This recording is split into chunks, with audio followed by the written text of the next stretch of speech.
Hey guys, and welcome back to Chapter 10 of Caraval. Scarlet loved her Nana, but she thought of her as one of those women who never quite got over growing old. She'd spent the last years of her life boasting about the grandness of her youth, how she'd been beautiful, how she'd been adored by men, how she'd once worn a purple dress during Caraval that was the envy of every girl. She'd shown Scarlet the dress on many occasions. When Scarlet was still small, before she began hating the colour purple, she believed it was indeed the most beautiful gown she'd ever seen. "Can I wear it?" she'd asked one day. "Of course not. This dress is not a plaything." After that, her Nana put the gown away, but it remained in Scarlet's memories. Scarlet thought of the gown that night, as the doors to the turreted house swept open, and in that moment, she wondered if her grandmother had ever actually been to a Caraval performance, for Scarlet could not imagine her purple gown being of notice in such a spectacular place. Lush red carpet cushioned her steps, while soft golden lights licked her arms with gentle kisses of warmth. Heat was everywhere, when a blink ago the world had been covered in cold. It tasted like light, bubbly on her tongue, and sugar as it went down, making everything from the ends of her toes to the tips of her fingers tingle. Words failed her. Scarlet wanted to say it was beautiful or marvelous, but those sentiments seemed suddenly too common for such an uncommon sight. For the turreted mansion was not what it had seemed from the outside. The doors Scarlet and Julian stepped through led them not into a house, but onto a balcony, although the balcony was probably the size of a small home. Roofed by a canopy of crystal chandeliers, carpeted in plush cranberry rugs, and lined with gilded golden rails and spindles that arched around heavy red velvet drapes. The drapes swished shut a moment after Scarlet and Julian entered, but it was long enough for Scarlet to glimpse the grandeur that lay beyond. Julian appeared unimpressed, though he managed a dark laugh as Scarlet continued to fumble for words. "I keep forgetting you've never left your little isle before." "Anyone would think this was incredible," Scarlet argued. "Did you see all the other balconies? There are at least dozens. And below, it looks like an entire miniature kingdom." "Did you expect it was just going to be a normal house?" "No, of course not. It obviously looked much bigger than a normal building, but not nearly large enough to contain the world beneath the balcony." Unable to control her excitement, she drew closer to the rim, but hesitated at the edge of its closed, thick red curtains. Julian stepped in and drew a bit of it back. "I don't think we're supposed to touch those," Scarlet said. "Or maybe that's the reason they shut when we walked in, because they want us to open them." He pulled the curtain back wider. Scarlet was certain he was breaking some sort of rule, yet she couldn't help but lean closer and marvel at the unbelievable realm resting at least 10 stories below. It resembled the cobbled streets Scarlet and Julian had just ventured through, only this hamlet was not abandoned. It looked like a storybook come to life. She peered down at bright, pointy rooftops, moss-covered towers, gingerbread cottages, gleaming gold bridges, blue brick streets, and bubbling fountains, all lit by candled lamps that hung everywhere, giving an appearance of time that was neither day nor night. It was about the same size as her village on Trista, but it felt spectacularly bigger, the way a word feels bigger with an exclamation point tacked onto it. The roads looked so alive, Scarlet swore they were moving. "I don't understand how they fit an entire world inside here. It's just a very elaborate theater." Julian's tone was dry as his eyes cut from the scene below up to the dozens of different balconies, all overlooking the same curious sight. Scarlet hadn't realized it before, but Julian was right. The balconies formed a circle, an enormous circle. Her spirits took a significant dip.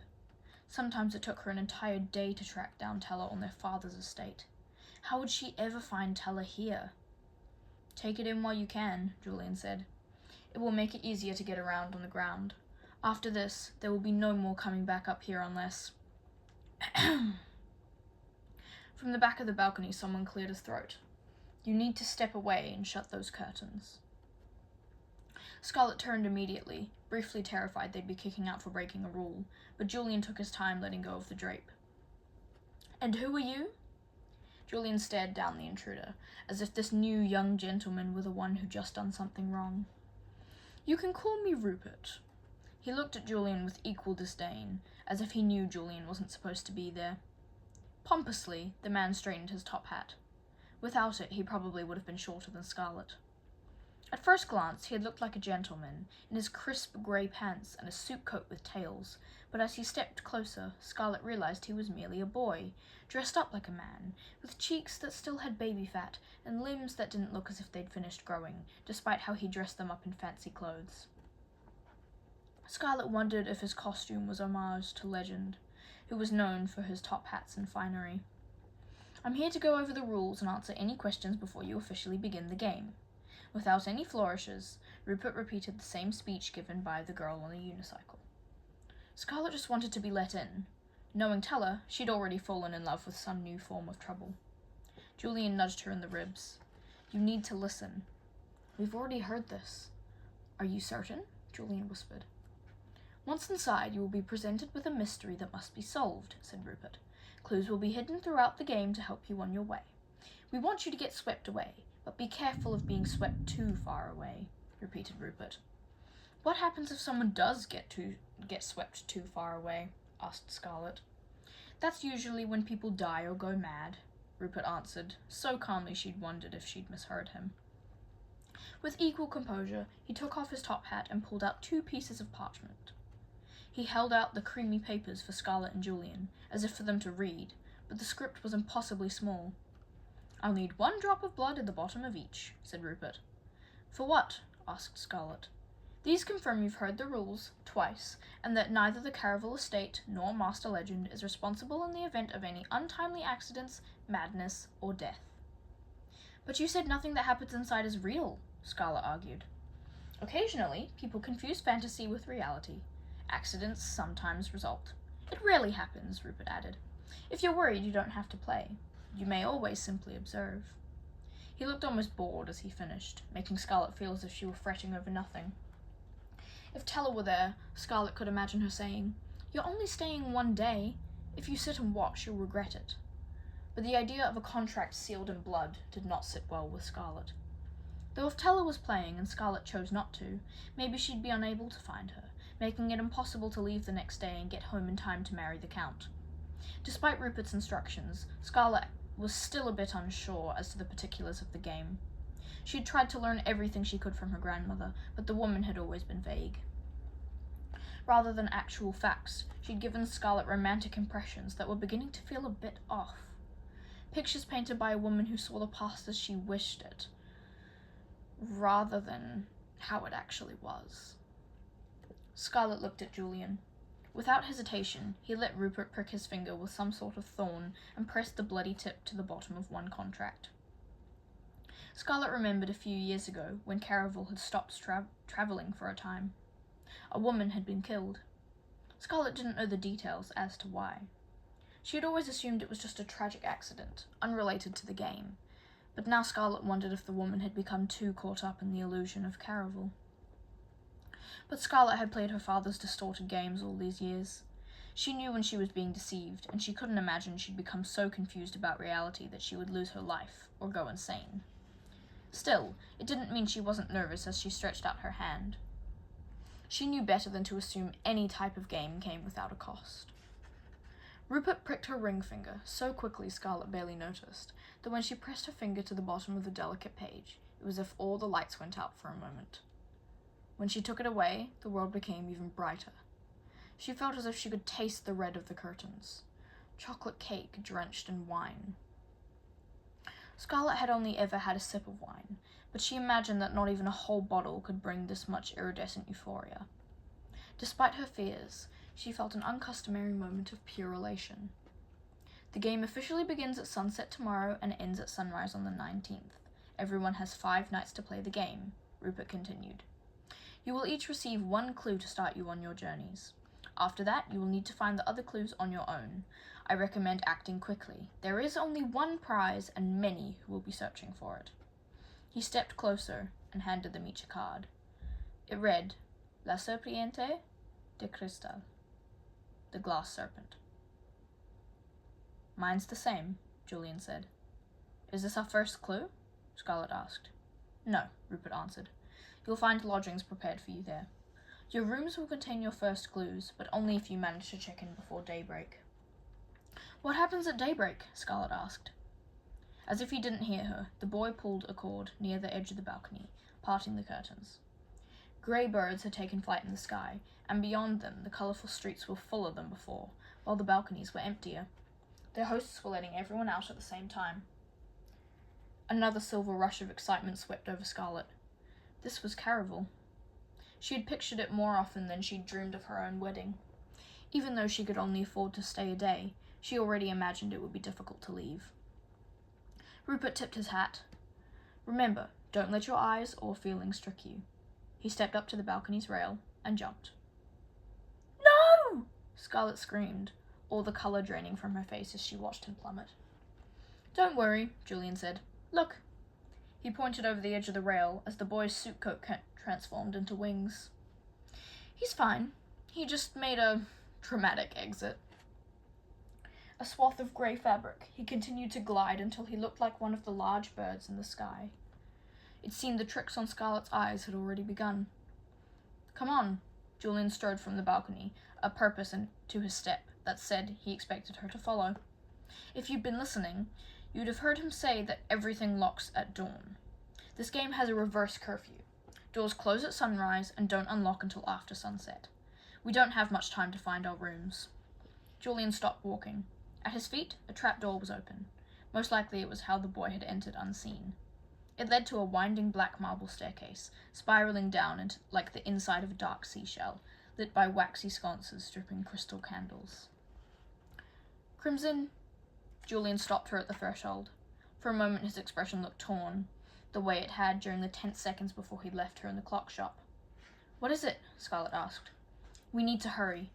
Julian let Scarlet go first, though after a few flights she wished that the sailor had gone before her, or that he'd just left her to her own devices, as she imagined he'd been about to at the top of the stairs. According to Julian, every step she took was too slow. We don't have all night, he repeated. If we don't get to the serpent before dawn, we'll be out in the cold until tomorrow night. I know, I'm going as fast as I can. Scarlet had thought the balcony was 10 stories high, but now it seemed more like 100. She was never going to get to Teller. It might have been different if her dress weren't so clingy. Once more, Scarlet tried to will it into another shape, but the gown remained determinedly unchanged. Her legs were shaking, and a fine layer of sweat coated her thighs as she finally exited with Julian. Outside, the air was crisper and a little bit damp, though thankfully there was no snow on any of the streets. The dampness came from the canals. Scarlet hadn't realized it while above, but every other street was made of water. Striped boats swam about, as bright as tropical fish and shaped like half-moons, all helmed by young men or women around her age. But there were no signs of Donatella. Julian flagged down a boat right away, aquamarine with red stripes, steered by a young sailor girl dressed to match. Her lips were painted red as well, and Scarlet couldn't help but notice how wide they parted as Julian strode closer. "What can I do for you, lovelies?" she asked. "Oh, I think you're the lovely one." Julian ran his fingers through his hair, flashing her a look made of lies and other sinful things. "Can you reach the glass serpent before sunup?" "I'll take you wherever you need to go, as long as you're willing to pay." The red-lipped girl emphasized the word pay, reinforcing what Scarlet assumed back in the clock shop. Coins were not the primary currency used in this game. Julian was unfazed. "We were told our first ride of the night would be free. My fiancé here is a special guest of Master Legend." "Is that so?" The girl narrowed one eye as if she didn't believe him, but then, to Scarlet's surprise, she beckoned them on board. "I'm not one to disappoint special guests of legend." Julian hopped on nimbly and motioned for Scarlet. The boat appeared sturdier than their last ride, with tufted cushions on the benches, yet Scarlet couldn't bring herself to leave the cobbled street. "This one isn't going to sink," Julian said. "That's not what I'm worried about. My sister, what if she's out here looking for us? Then I hope someone tells her the sun's about to come up. You really don't care about her at all, do you? If I didn't care, then I wouldn't hope someone has told her it's almost sunup." Julian motioned impatiently for Scarlet to enter the boat. "You don't need to worry, love. They've probably placed her at the same inn as us.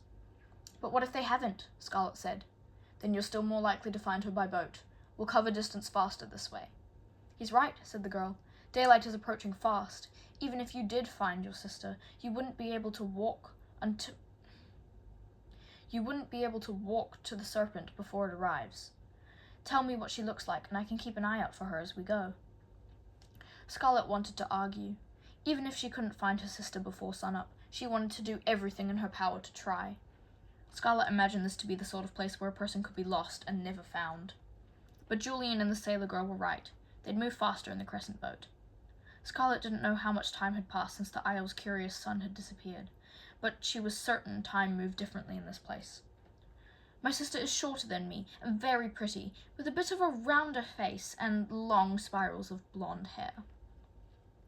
Scarlet had their mother's darker colouring, while Tella had received their father's fair curls. The lighter hair should make her easier to find, said the sailor girl, but as far as Scarlet could tell, she spent more time with her eyes on Julian's handsome face. Julian was just as unhelpful. As they glided over midnight blue waters, she sensed he was searching for something, but it wasn't her younger sister. Can you row any faster? Julian asked, a muscle ticking in his jaw. For someone who's not paying, you're rather demanding. The sailor girl gave him a wink, but Julian's harsh expression remained unchanged. What's wrong? Scarlet asked. We're running out of time. A shadow fell over him as several of the lanterns lining the water flickered out. The boat sailed farther, and more candles died, their fading smoke casting haze over the water, and the few remaining people who still lingered about the cobbled streets. That's how you tell time here? The lanterns go out as it gets closer to dawn? Scarlet's eyes anxiously shot around as Julian nodded grimly, and another set of candles turned from flames to smoke. The boat finally came to a rocking halt in front of a long, rickety dock. At the end of it, a searing green door watched Scarlet like a glowing eye. Ivy clung to the walls around it, and though most of the building was swallowed by the night, 2 dying lanterns illuminated the sign above the entrance. A white serpent coiled around a black cluster of grapes. Julian was already out of the boat. He grabbed Scarlet's wrist, hauling her onto the dock. Faster! One of the lanterns above the entrance snuffed out, and the colour of the door seemed to dim as well. It was barely visible as Julian wrenched it open and pushed Scarlet forward. She stumbled inside, but before Julian could follow, the door slammed shut. Wood crashed against wood as a heavy bolt slid into place, trapping him outside.